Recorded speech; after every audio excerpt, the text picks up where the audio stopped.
Na le belabino makambo Italie, makambo révélation, les kaka namboka nabiso la RDC. Quand j'ai entendu ça, j'ai eu la chair de poule. Donc c'est une vidéo qui est en ligne. Il s'appelle Alain Abessolo. C'est un Gabonais. Il a parlé, les amis, de l'infiltration rwandaise. La partie qui m'a plus intéressé, c'est quand il a expliqué comment est-ce que le Rwanda est parvenu à faire assassiner Mouzé Kabila et toutes les personnes qui comptaient autour de lui, et comment est-ce qu'on a opposé les personnes avec la mort de Massassou Ndanga. J'aimais comment est-ce qu'il a jeté les ponts entre l'infiltration, les rôles clés de Kabila Joseph, et aujourd'hui, tout ce qui s'ensuit, tous les malheurs qui arrivent au Congo.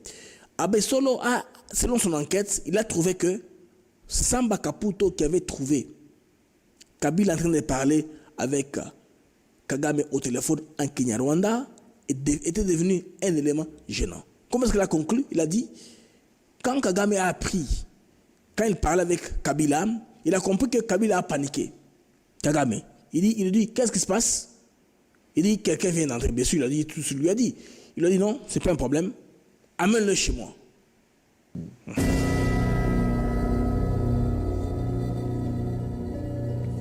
Le professeur Sampa Kaputo était un conseiller exceptionnel du président Joseph Kabila, mais il sera empoisonné à Kigali après avoir accompagné Joseph Kabila à une rencontre avec le président Paul Kagame. Le professeur Sampa Kaputo jouait un rôle essentiel dans la carrière de Joseph Kabila. Il a notamment formé Joseph Kabila au français et à toutes les postures d'un président de la République. Mais sauf qu'avec le temps, il était devenu un témoin vraiment gênant et encombrant. En même temps, c'est normal, il avait accumuler tellement d'informations. Et garder quelqu'un comme ça en vie, c'était devenu très dangereux pour à la fois le régime de Kigali et celui de Kinshasa. Et lors d'un voyage à Kigali, durant lequel Joseph Kabila s'entretenait avec le président Paul Kagame en Kinyarwanda, Joseph Kabila parle effectivement très bien le Kinyarwanda. Bref, revenons, le professeur Sampa Kaputo sera empoisonné lors de ce rendez-vous. En fait, on va lui servir de la nourriture empoisonnée lors de cette réception. À son retour à Kinshasa, il tombe gravement malade